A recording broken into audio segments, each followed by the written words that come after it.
última etapa, o por lo menos después de haber trabajado tantos años, por lo menos tener una pensión digna que nos haga vivir o nos pueda hacer vivir pues de forma adecuada, Y ¿no? sobre todo Digna. porque el pasado 20 de diciembre, Sofi, del año 2020, se publicó en el Diario Oficial de la Federación una reforma a la Ley del Seguro Social, cuyo propósito era robustecer el sistema de pensiones en México basado en cuentas individuales o de contribución definida que rige para los trabajadores asegurados desde el 1 de julio de 1997.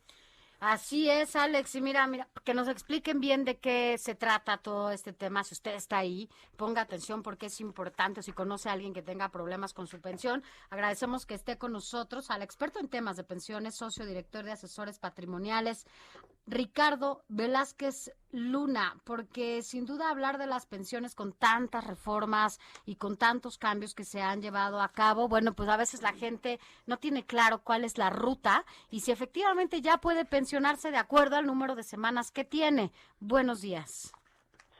Buenos días a ambos, gracias por la invitación. Cuéntenos, a partir de esta reforma que se dio a finales de 2020, ¿cuál es la situación actual? ¿Cómo está funcionando? ¿Esto benefició a los pensionados? ¿Los perjudicó ya en la práctica? Cualquier mejora que contribuya a que la gente ahorre más, pues va a ayudar, ¿no? La realidad es que fue buena.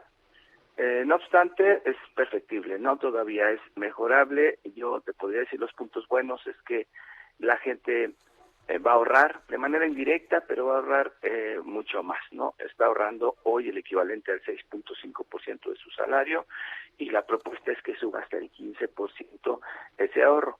Y la gente, si se pensiona con lo que ahorran en este nuevo sistema de pensiones a partir de 1997, la gente que cotiza a partir de este año se va a pensionar prácticamente con lo que ahorre, ¿no? Al final de su vida laboral, con el dinero que tenga, comprar un seguro de renta vitalicia. Entonces, entre más dinero tenga, mejor le va a ir. En ese sentido, el que el ahorro haya incrementado ayuda.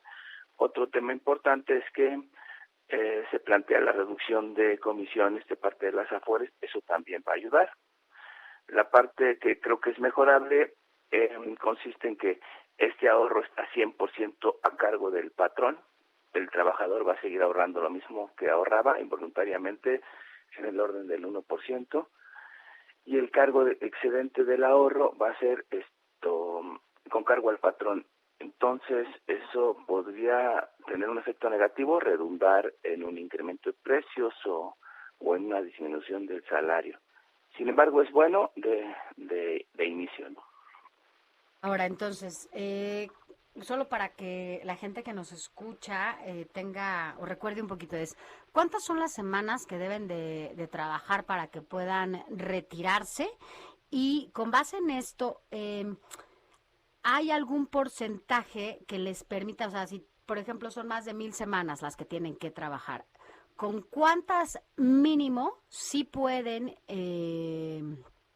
pensionarse o pedir su pensión para retirarse y bueno, pues con ello ya no tener que llegar al máximo de semanas? Ok, mira, existen dos grandes grupos, hablando de las personas de la iniciativa privada que cotizan para el IMSS, dos grandes grupos pensionarios, ¿no? La gente que hoy se pensiona normalmente lo hace por el régimen anterior, por el régimen de 1973. De hecho, los próximos 10 años la gente va a seguir pensionando en su mayoría, más del 90% por el régimen anterior. En ese sentido, todas las reformas que ha habido, incluyendo la del pasado diciembre, pues no afectan en nada, ¿no? Este grupo de personas es el que hoy se pensiona, pues base tenía como 500 semanas y para base de 500 semanas cotizadas a lo largo de su vida laboral y para base del cálculo de su pensión se promedian 250 semanas las finales. Esto es realmente lo que se hacía hoy. Sin embargo, el tema en boga son los jóvenes que se pensionarán después, porque ya no tienen este beneficio de cotizar, de pensionarse con tan poquitas semanas cotizadas, 500 semanas son 10 años, y aparte tampoco tienen un beneficio de pensionarse con base a un salario promedio. La gente se va a pensionar con un mayor número de semanas, estaba en 1,250, con la reforma se bajó a 1,000, Sin embargo, una de 10 años, donde empiezan en 750 semanas, que son este año las mínimas requeridas, e irá subiendo paulatinamente 25 semanas por año hasta llegar a 1000 semanas. Y bueno, ese es el mínimo, ¿no? 1000 semanas, y necesitas recursos para comprar un seguro de renta vitalicia. O sea, con que tú hayas cotizado 1000 semanas en el nuevo sistema de pensiones, tendrás derecho a una pensión que te vas a pagar con tu propio dinero, ¿no? Ya, entonces, ¿cuáles son los principales desafíos del sistema de pensiones una vez ya puesta en marcha esta nueva ley y ya en funciones? Pues lo principal es el exhorto a la población al ahorro. Recordemos que la mitad de la población económicamente activa actualmente lo hace en el mercado informal, y esto difícilmente va a cambiar.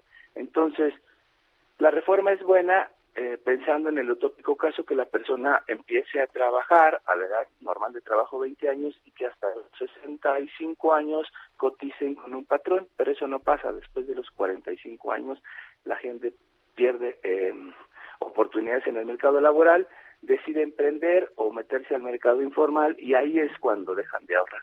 Entonces sí ahorran involuntariamente cuando tienen un patrón, pero dejan de ahorrar a cierta edad.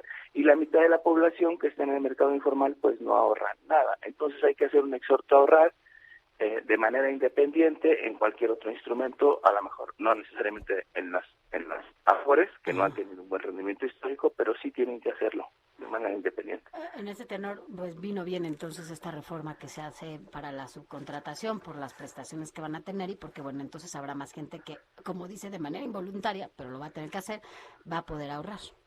Es correcto, se espera que los salarios se incrementen y no haya abuso en la disminución del salario real cuando se utilizaban este tipo de figuras y outsourcing. Pues muy bien. Oiga, ya nada más por último, ¿hay datos de cuántas personas han ingresado en los últimos meses, no sé, quizá después de la reforma, a una pensión?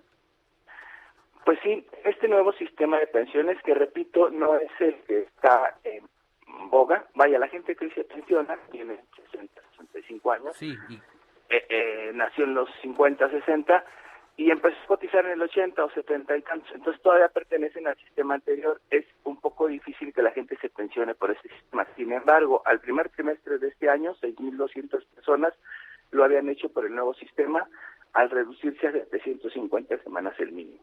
Antes eran 1.250 semanas, 24 años, y ni siquiera eso tiene el sistema, entonces era imposible, pero hoy ya lo están haciendo. bueno, pues muchísimas gracias, Ricardo Velázquez Luna, experto en el tema de pensiones, socio director de asesores patrimoniales. Que tenga buen domingo. Buen domingo, gracias. Gracias, buen domingo.